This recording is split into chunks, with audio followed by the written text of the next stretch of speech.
And so, Kelly, we now turn it over to you on the heels of Jason here. So your comedy routine can continue. You ought to hear the two of them together. So thank you. Well, thank you. I'm honored to be here. And three things I was particularly excited about. One is to be able to spend a couple of days with my dear friend, Pastor Jason. Another is with my dear friend, Janet Anderson, who I served on the board with Plymouth Christian Youth Center, and to have heard her love for this congregation, and to know that she's found a church home that is so meaningful to her. And the other is the weather. Amen. So it's great to be with you. Thank you, Pastor Steve, Richard, and everyone for the opportunity to be here. Howard. Just beginning that, my name is Kelly Chatmann. I grew up in Detroit, Michigan. Our parents moved from the agricultural south to the industrial north as part of that great African-American migration for employment and to move away from segregation, formalized segregation. And as we were growing up in Detroit, I had 12 siblings. I was number 3.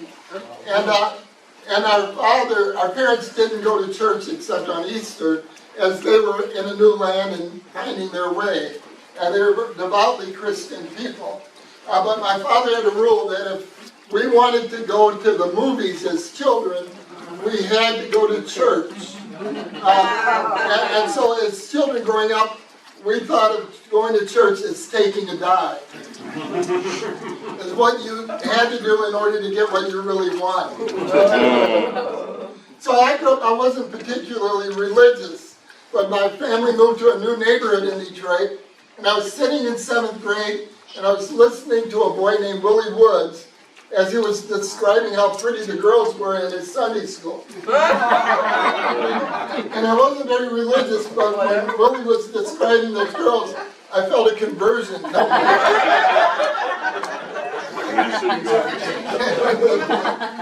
So I got the directions, and I went to the church according to Willie's direction, and somehow I got the directions wrong.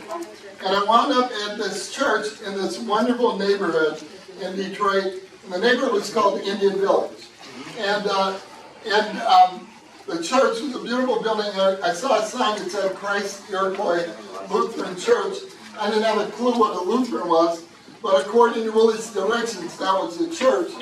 So I got up my courage, I went up to the door, I opened the door, and I followed the voices. I heard children's voices. I walked down the hall, I couldn't see anybody, I just heard the voices of those children. And just as I rounded the corner, there was this entire Sunday school. And when they saw me, I think they stopped singing. When I saw them, I stopped walking. Because the entire Sunday school was white. And I had that tape going that you know about where you belong and where you don't belong. And this is like 1963. And as I was standing there, I was trying to think about how I would make my exit. And just as I was waiting to make my exit, 2 Sunday school teachers came over to me. And they gave me some materials about somebody named Martin Luther. And they marched me in front of the entire Sunday school the way I'm standing in front of you now. And the Sunday school began to sing these words. There's a welcome here. There's a welcome here. There's a Christian welcome here. Wow. First of all, I got the directions wrong. Willie hadn't set me up because I was thinking about how I was going to get even with Willie. But when I think about vocation and I think about church, I think about those children in Sunday school. About a God who welcomes everybody because that's who Jesus Christ is. So when I think about vocation, it's not just people in seminary or people at the end of the road or whatever, but even children have this understanding of what it means to be called and sent, and being the people of God who welcome others into that relationship with God. So for me, that's where that understanding of vocation and church began.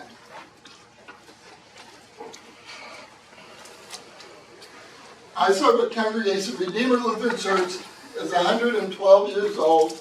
It's in the North Minneapolis community. It was started as a English-speaking Lutheran church where people came from Scandinavian, German, all of the Scandinavian, European backgrounds.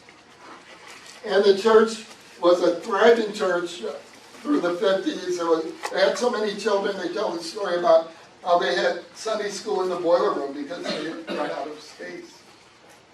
And it was a part of decline, and the exit of many of the Lutherans and people out of the city into suburban communities post-war.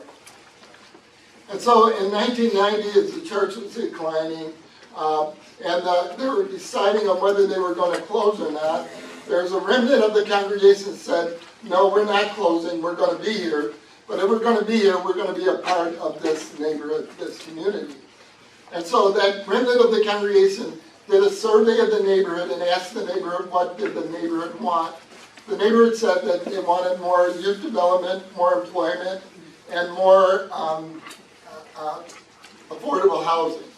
So that was what the congregation started in, and say its identity would be in relationship with the neighborhood, and no longer just formed and shaped by the people that had always been a part of the story of the church as a Lutheran church, and part of what we'll all get to as an ethnic Lutheran church. That's a big part of what the challenge is, folks. I wanted to say, for me, my resume, my credentials, I went on to Lutheran high school, a Lutheran college, a Lutheran seminary, so I know what it means to be Lutheran. And so that's really important, because I know our church, and that's a really important part of what I hope that I'm offering to you today.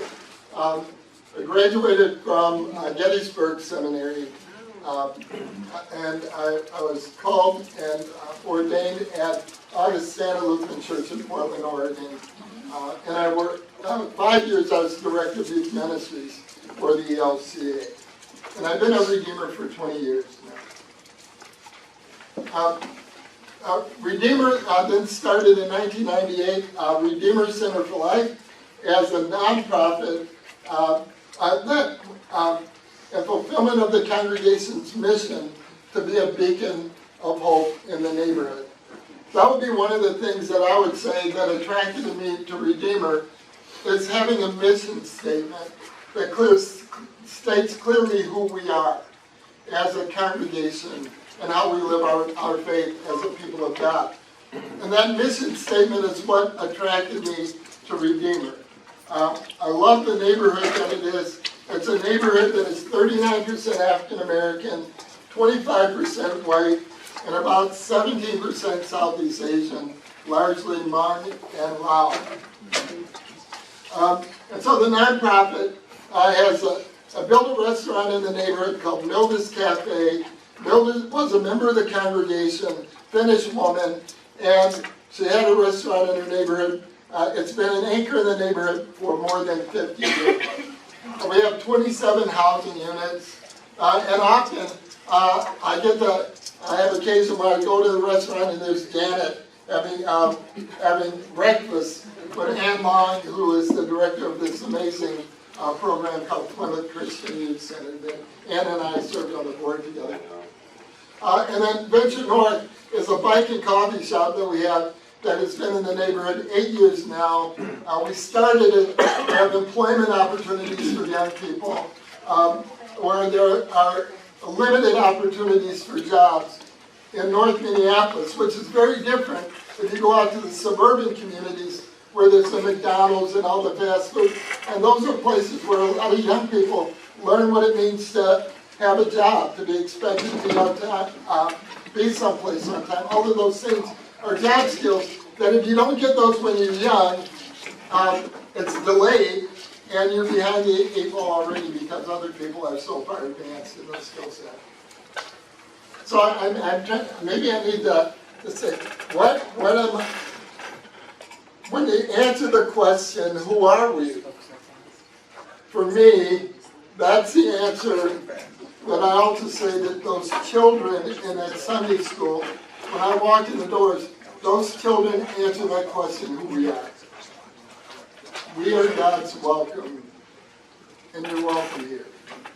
And I want to say that the children got that, but it wasn't until I graduated from college, Concordia Senior College in Fort Wayne, Indiana, that one of the members of the congregation that raised me, where my faith was, where I was baptized and confirmed, that the same time that I came to that congregation and was welcomed by children, my pastor had turned away an African-American couple who had sought membership. I thank God that I didn't know that story until I graduated from college. Strategic vision for the future.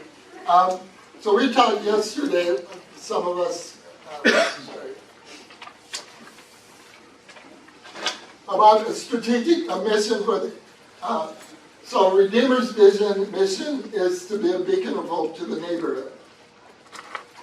What I would propose is that it's also important for, as a church, to be strategic and what is our commitment? What does it mean to say that we're welcoming? And I also want to say, it's important to me that we're not just talking about what we believe, but who do we believe God to be? And so in the language of the mission of the church, or when I talk about the church as a place of safety and welcome and belonging, which I believe people are ultimately looking for, that isn't just Kelly Chatmann saying that, or Redeemer saying that, or Emmanuel saying that, but that's who we believe God to be. And that isn't just a belief based on pulling it out of thin air. It's biblically based. Who is God? And how does God come into our world? And where is that place of conflict for Jesus consistently in the Bible?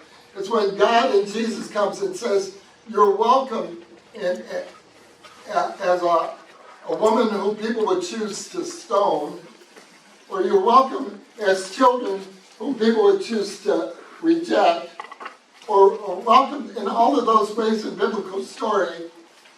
But yet Jesus is the Son of God, and he comes in as a welcoming God, the embodiment of God. So safety and belonging, quality, affordable housing, positive youth development, social enterprise, leadership development. In so many ways, that's what I see and what we're talking about in the context of Redeemer. But what you're doing on 3 different campuses. And living out your values as a congregation that isn't just focused on yourself, but how are your congregation blessed and empowered by God to live out those values and the presence of God in the world.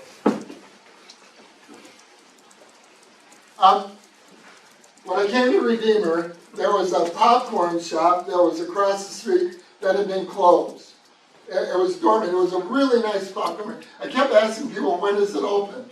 And it never opened. And so I approached the owner of that popcorn shop and asked if we could rent that spot. And he said, you could do it for $1,000 a month.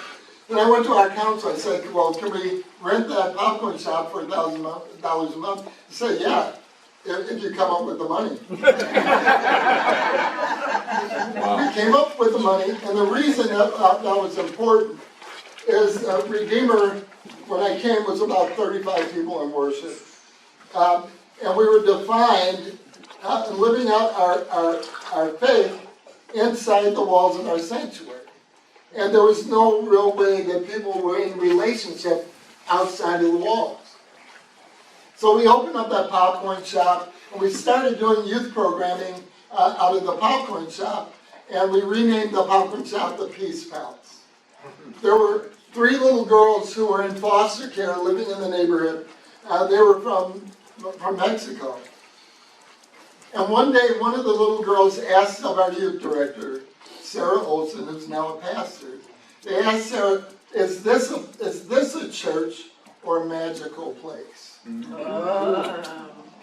I think about the language and the imagination of that little girl. Isn't that really what we want to communicate? That, yes, we're a church, but we're also a place where the mystery of God is lived out. Right? That touches the imagination of others, of living into another reality that Brueggemann talked about as sacred canopy. Right? Or there are ways where Martin Luther King talked about it as a beloved community. Those ways of being the church that opens up to be more than a culturally bound expression of what it means to be the people of God. This talks about, in our community, there is a reality of drugs and crime. And, we seek to be a safe gathering place with our after-school program, social and economic enterprise, the bike and coffee shop, the seminary, where we've had 7 people from our congregation in the last 10 years have gone on to seminary. And we have 4 in seminary right now. 2 will graduate this coming year. All right. Doing mentorship, working with the Lutheran Volunteer Corps and vocational residents.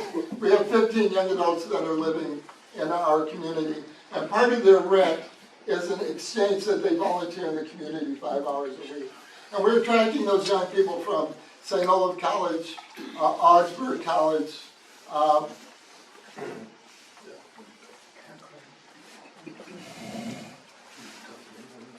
and whatever, it's vocational church, it's for the sake of the world. And that's so much of what I see that what you're doing. I mean, you could just celebrate who you are and sit on your laurels and pat yourselves on the back that you're Emmanuel and Naples. But no, you're using the blessing that God has given you to be a blessing in the world. So that's also something that I would say that is our vision and hope that we're doing at Redeemer. And as an example of that, I'll share this video. The instruments like guitar, drums, piano, I just love music.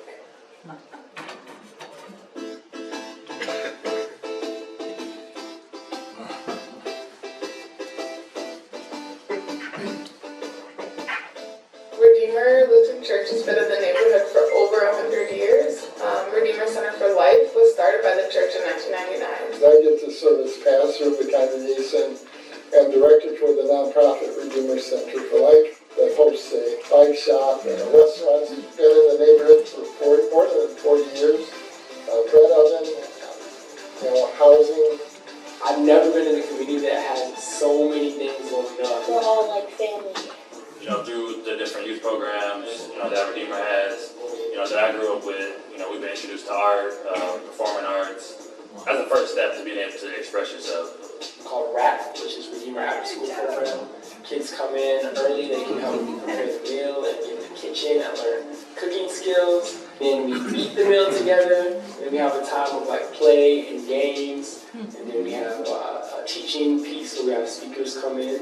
I know that they need that positive role model here who will uplift them and let them know that there are opportunities and open doors out there for them. They make me happy, like the staff, the kids, everything makes me happy. And the staff members, they call each other family, and it's really sweet to be a part of it because people help you with life in general. They actually care. When someone walks into the room, there's an assumption that that person has assets and is an essential member of the community or could become an integral part of the community. Lots of people involved who are not of the Lutheran tradition, who are not of the Lutheran faith, who are not even Christian, who are involved in the work that we're doing. what it means to be church is to be a place where everybody is welcome and everybody is safe to belong. And so, know that we're connected in the midst of being different. Like these branches are wide and these roots are deep. Things could be better here in Minneapolis, and I want to be a part of that change. And definitely starting with the children. You know, the children, the next generation is going to be our future. I hope that anyone that watches this video is inspired. I'm a really lucky kid. She's got a smile.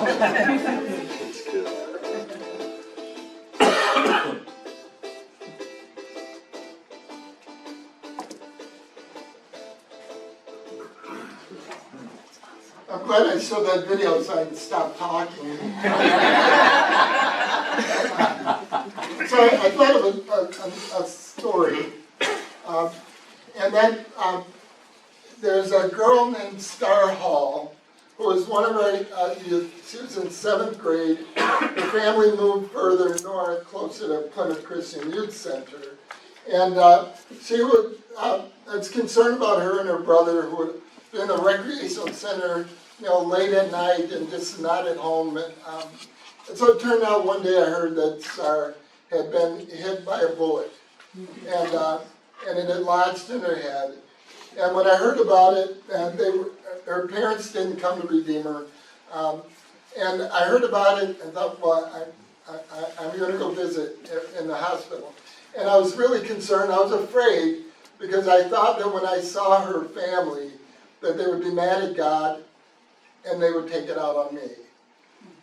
So I remember I got to the hospital and I got on the elevator and I'm just grabbing all my courage. And as I got off the elevator, and I got off the elevator, and immediately there was her father, Steve. And again, he didn't go to Redeemer. And as soon as he saw me, he ran over to me and he took my hand. And he started walking me down the hall, and he kept saying to people, sorry, this is Pastor Kelly, and he's my pastor. And he said, Redeemer is my church. When I think about vocation, I thought about that story that didn't come from the center of our congregation, but Steve, who had not been in our sanctuary, and a community that was hearing that witness of the church that had never been inside the church. And so I think about the power of God and the power of witness that we don't even know, and the impact that we have in being the people of God, and that people are part of this witness to the reality of God, and they've never been inside our doors. So when I think about Redeemer's Witness and I think about your campuses, I think about how God is also doing things that we don't even know. Right. And that there are people that are being invited into God's witness that we don't even know. And so,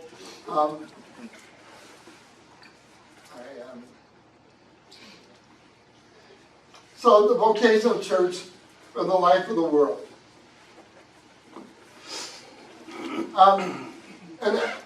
With Karen, we talked about economy.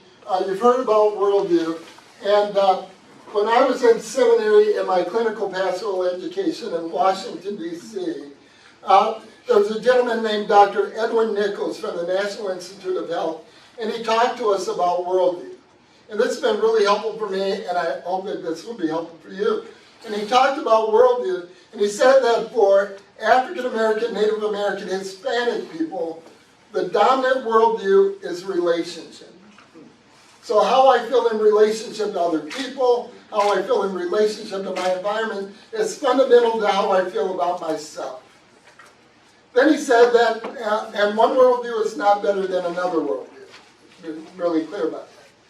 Then he said that for Asian Pacific Island people in the United States, the dominant worldview is following the emperor, speaking with one voice, conforming, prominent to the Asian worldview. Then he said that for white people, people who have come from European background, the dominant worldview is acquisition of object. Things like, how much do you know? How much do you make? And the really big one is, how much time do you have? So as I'm thinking about my hour for this workshop, I'm thinking about the value of time. If we have more time, we can look at Lutheran worship service. And let me ask you, so I can be in a group of 500 young people and ask those 500 young people, how long is a Lutheran worship service? What are they going to say? Too long. And I say, where did you learn? Is that a part of confirmation? The same thing, I can ask a group of African American Latino people, how long is the worship service? What are they going to say? Till we're done. It's over. All day. It takes as long as it takes. That's worldview, right? So, and so when in Minnesota, we have these amazing private Lutheran colleges. And all of those colleges have these amazing choirs. And those choirs are really skilled in singing a particular kind of music. And so, can you sing, can you be in those choirs without the acquired knowledge of how to read music and sing those notes? There's a deep sense of love, pride, and heritage in that music, right? Right? So when I think about our ELW, our hymnal, you really need to know how to read music, right? That's our primary tool for gathering. And so if that represents an acquired ability, what does that do for people that are coming looking for a relationship? Amen? Amen. So let's say a European and you go to a Baptist Latino church and you're really adept at reading music, but that's not there. What is that? It's repetition, right? It's relational music. Right? So I wasn't going to go here, but let's say, again, looking at our worship, right? And our sermons and the Lutheran, what do you listen for? What makes a good sermon? It's got 3 points to it. That's what we were taught as preachers. And so if you go and you hear a sermon and it doesn't have a point, you go back, well, what was the point? Amen?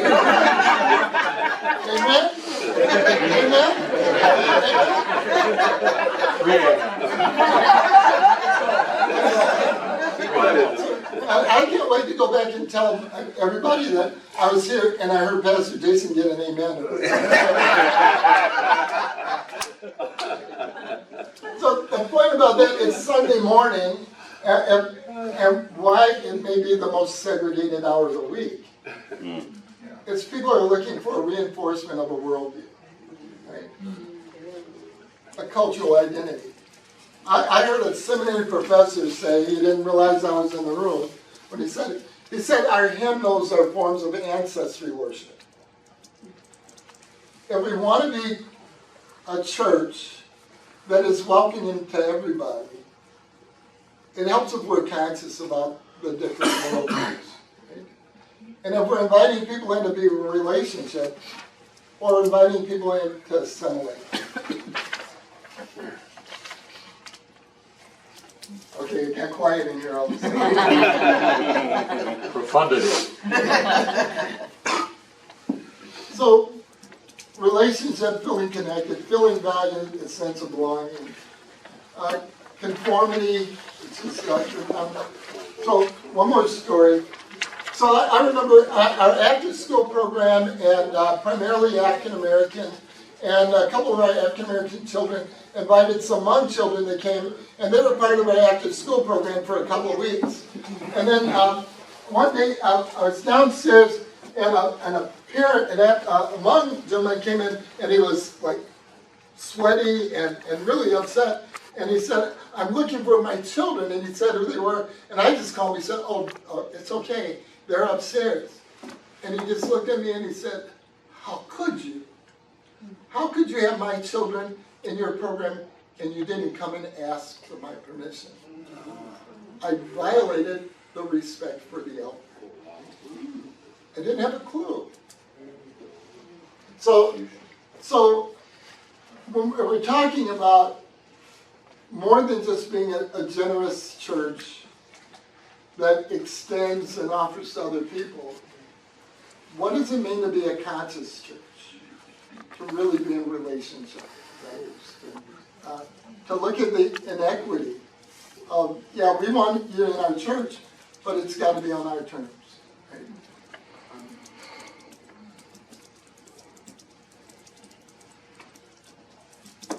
If we had time, it'd be a great time now to have a conversation about which worldview are you. This would be a great one for you, and with the 3 campuses, to have that conversation.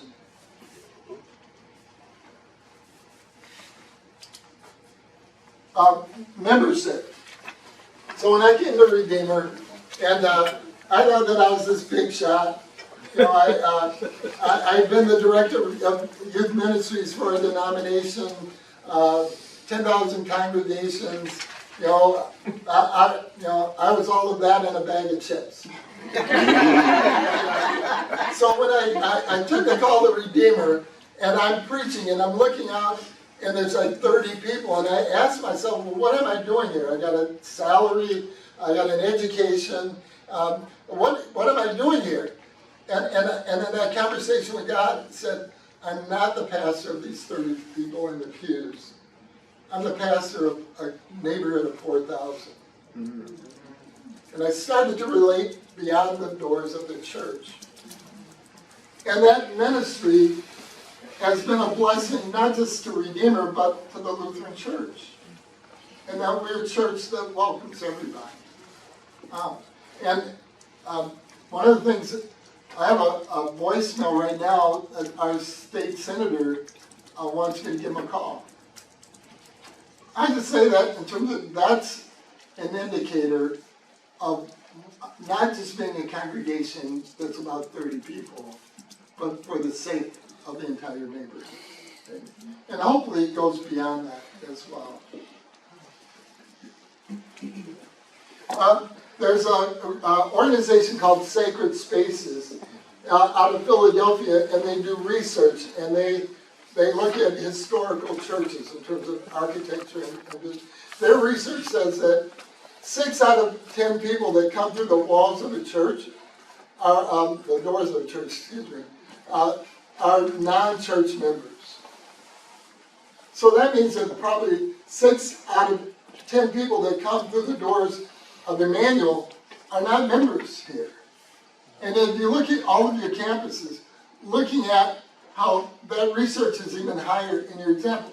But the mythology is that our churches only impact 30 people or 600 people or 3,000 people. The actual impact of our congregations are often much larger than that.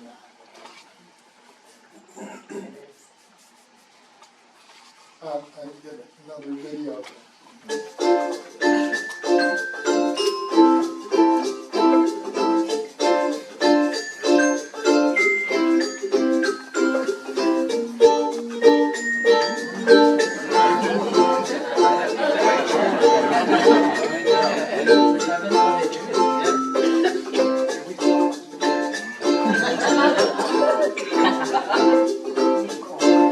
Talk over this. This is our annual block party where we have like 800 people.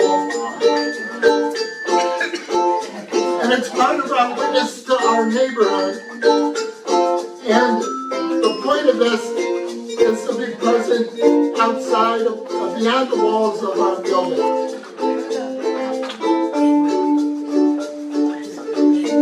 And we have 8 partner congregations that support this and come together. Westbrook being one of them.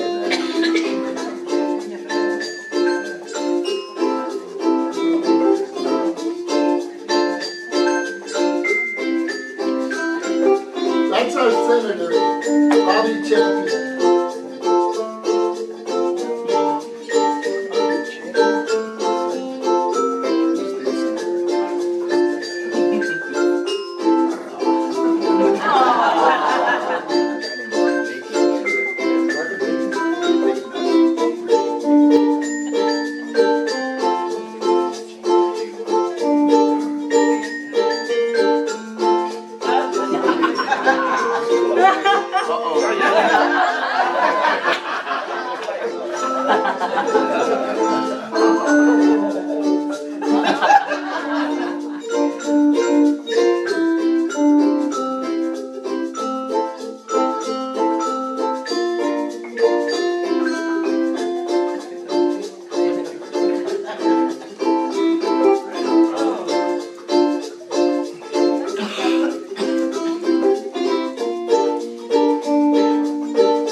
Zumba.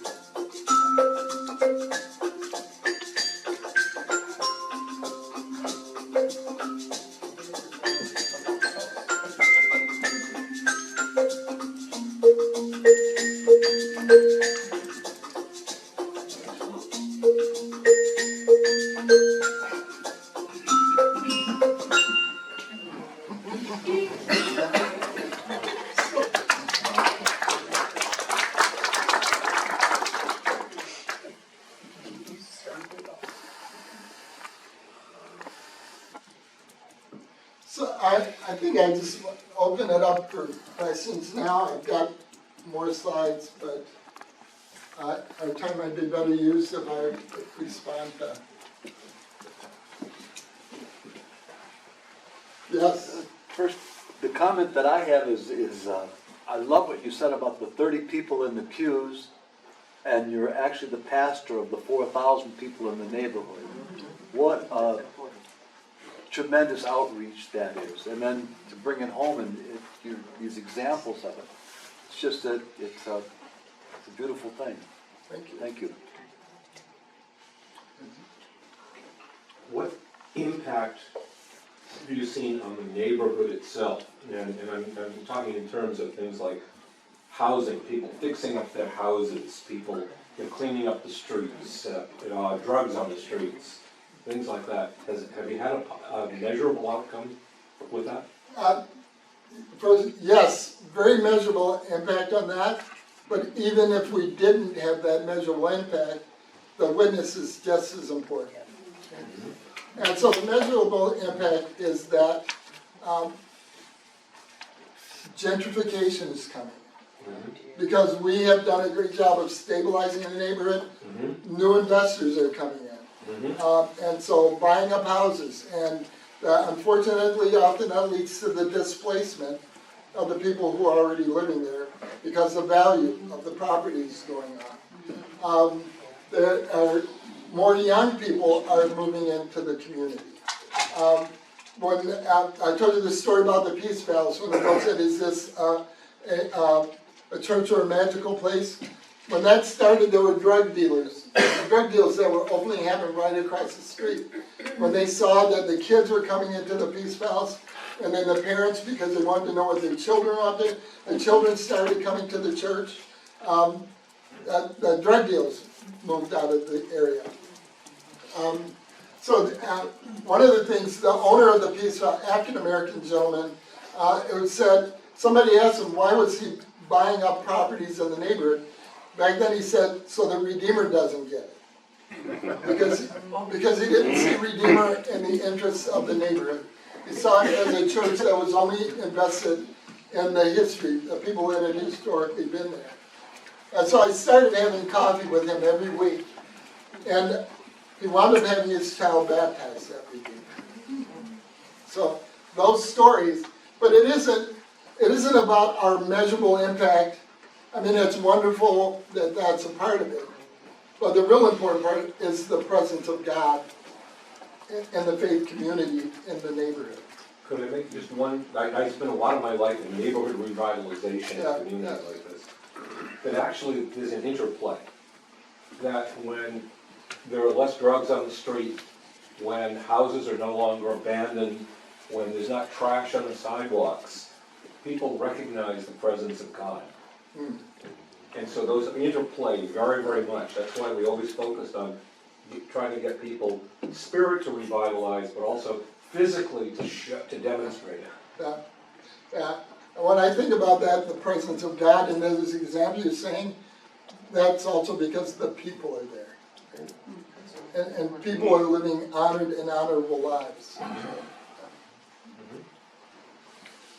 And I think that goes, I was going to say, and to your point, I think that goes back to the worldviews, rather than actually that God is present regardless if it is clean, drug infested or not, he is already there. And so what the worldviews are, if it's clean, if it's orderly, and those are all the things that God certainly wants for us.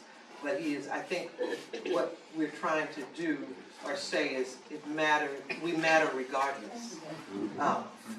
And then when we become more involved, then you will begin to see those things of order that God certainly wants in our lives. And that's why I love the language of Martin Luther King about beloved community. Right? Everybody, it's the sanctity of God everywhere, and to treat everybody like they are God's beloved. To see everyone as God's beloved. So, yeah. Yes, please. There was that when you mentioned Indian Village in 1963, I'm thinking, what a fulcrum that must have been for you. And like you said, well, my question is, do you think those attitudes are still prevalent today? Which attitudes? I'm sorry? Which attitudes? The blatant racism that was, that was happening in 1963. The 60s were such a tumultuous time of change. And I know that I'm not the same person my father was. And I just wonder what your take is. Do you think attitudes have changed in a fundamental way from what you experienced in 1963 in Detroit, Indian Village? I'm an East Sider, by the way. Well, I could tell that you don't believe it. So, I don't know about blatant racism, that I would use that language. I'm more challenged by the church that seeks to be comfortable, right? And comfortable means that people come to church to escape from the world. And I think Jason's talking a lot of this too. But that if you come to church to be comfortable in a world that is defined largely by race and white privilege, then that, I think the church needs to confront those systems that perpetuate the division. And some people call it racism. It's hard for me because as an African American Lutheran, I navigate all of that. Right? I navigate why is North Minneapolis disparate from other communities, right? And so we could talk about that in terms of race. We could talk about that in terms of privilege. I mean, there are different conversations to have about that. But what I came there knowing and why I chose to go to North Minneapolis was to address the stigmatization of North Minneapolis, the stigmatization of black people and people of color, the stigmatization that says that some people are less valuable, some neighborhoods are less safe, some neighborhoods are less worthy of investment. So there are many systems to that.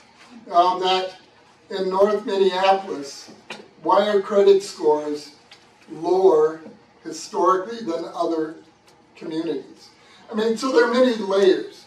And I would say the danger about talking about racism is there are so many people that are not prepared for the conversation.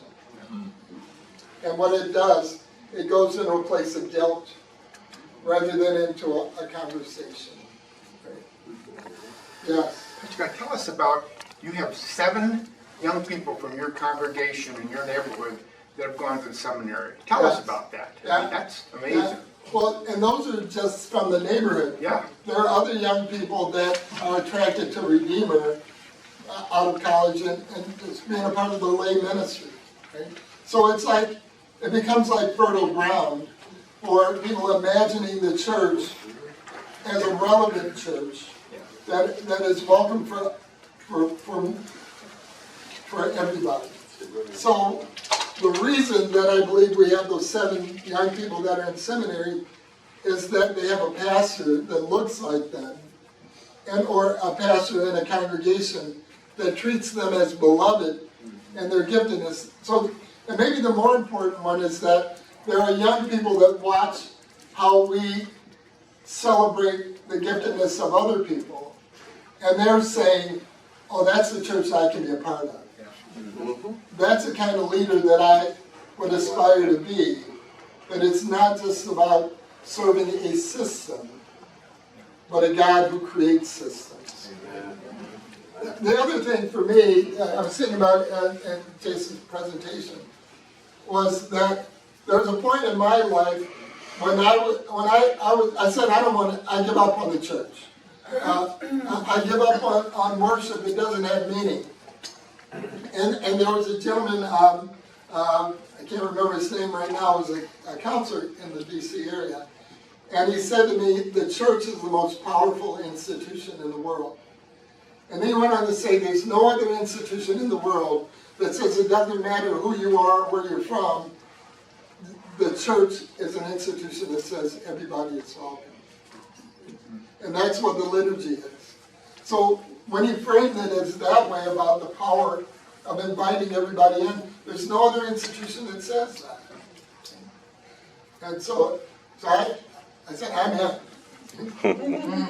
Yes. Pastor Kelly, keep that going, because that was my question about, you've touched on the liturgy off and on, and I could tell that worship, just by your word, has a big impact on how you do that worship and how that's reflective in this call to have everyone welcomed in. What's different about Redeemer's worship?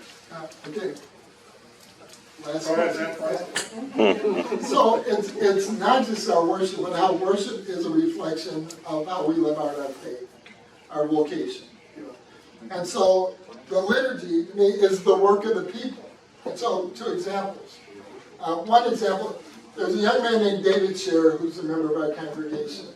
David is a Christian hip-hop artist who now is with admissions at Lutheran Seminary.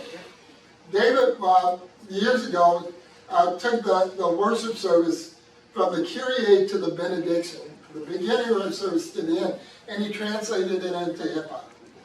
And at the same time, we had adults that were saying, that's the devil's, that's anathema. But it was the language of the young people of the neighborhood.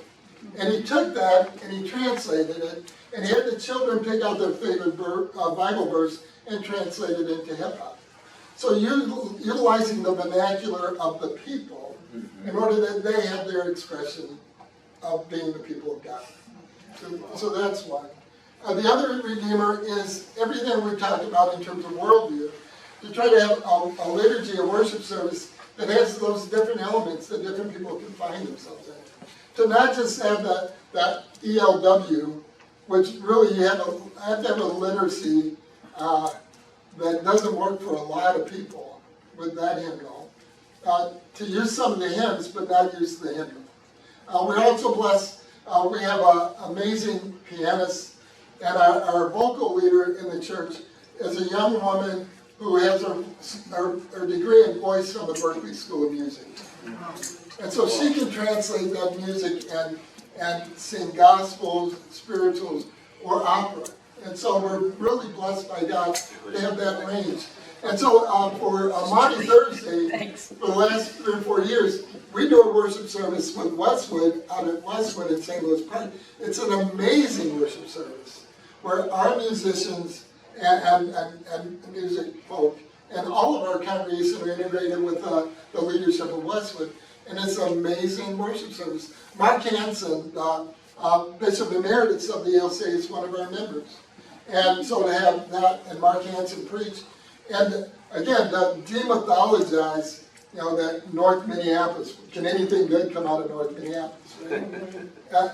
And partnership with Westwood to be this expression of God's beloved community in worship. So, and then lastly, in our worship service, to really negotiate how to have a worship service where people have that other experience. So when we pass the Peace at Redeemer, it's at least 15 minutes. Because people like my wife, they don't stop till they've greeted everybody in the congregation. And we always have 5 or 10 visitors who are from other Lutheran congregations come, not because they're necessarily going to do that in their church, but to experience that as part of the expression of community of the people of God. So they get away from this, the worldview or all those ways of saying we can't do this, to step back and experience how God might be calling us to be and celebrate a new way. So, Amen.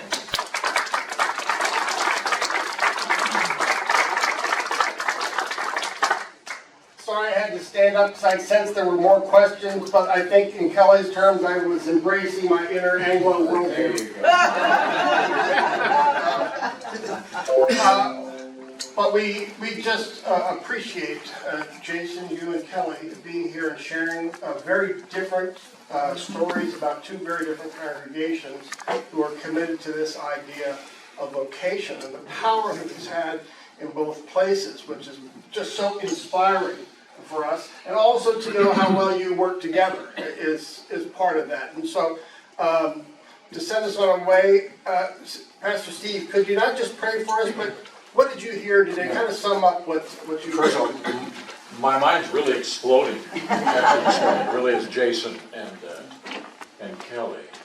And I want to thank you for being here, but I also wish the rest of the congregation could have been here. And you know why? Because there were moments along the way today that I really felt like we were standing on holy ground. There is something about when I saw the title of this book and come back to it now, we make the road by walking together. Not by just sitting, not by just talking, but by walking. And I want you to know that there was some intentionality here today. There was intentionality to hear from Jason at Westwood Lutheran Church. Thank you for that. There was intentionality for you to come here today.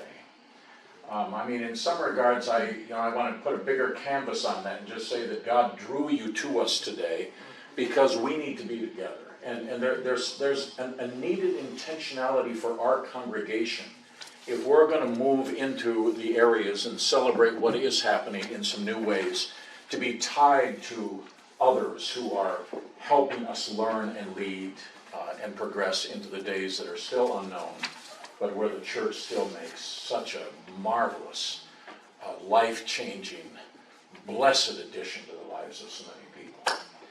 So I just say to all of you, go in peace, and in peace. And thank you again, Kelly and Jason. And let's just keep serving the Lord. Amen. Amen.